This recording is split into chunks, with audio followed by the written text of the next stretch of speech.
Hemos analizado un objeto teléfono. El siguiente paso en la programación orientada a objetos es partir de ese objeto para definir una plantilla.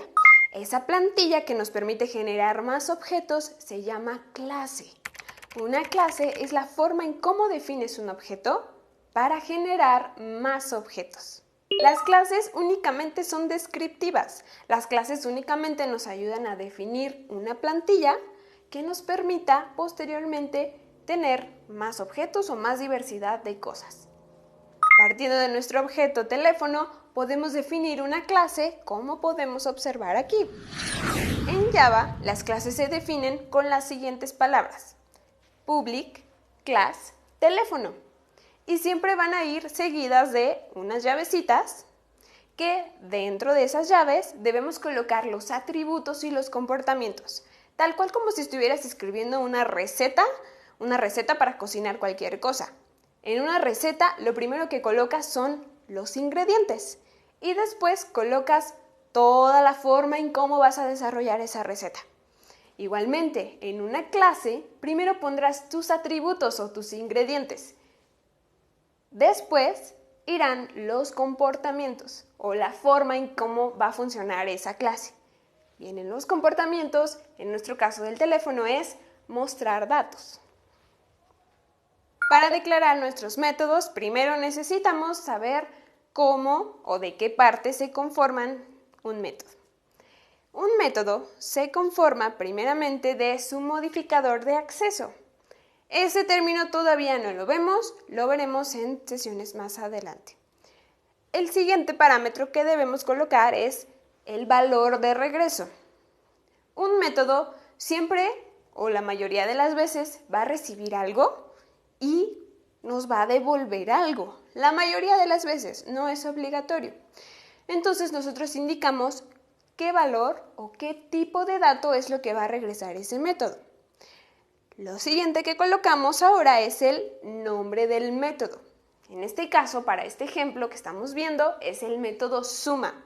Si el método va a realizar una suma, bueno, recuerda que los nombres de los métodos deben ser verbos o verbos combinados con sustantivos. En este caso podría ser el método suma.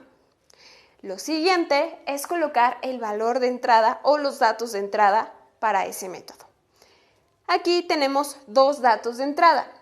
Uno, que es un int a, es un tipo de dato, es una variable a con tipo de dato primitivo.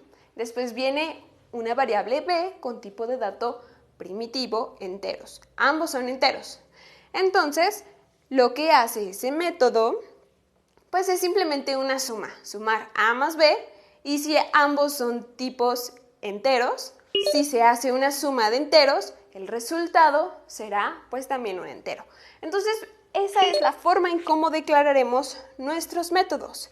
Modificador de acceso, valor de regreso, nombre del método, parámetros. Si el método nunca va a devolver algo, si no devuelve nada, colocaremos la palabra reservada void. Void se puede traducir como vacío. Vamos a verlo ahora con nuestro código. Para el método que necesitamos, que es mostrar datos, como puedes observar aquí, estoy colocando primero el modificador de acceso, es un public. Después viene el tipo de valor de retorno. En este caso es void.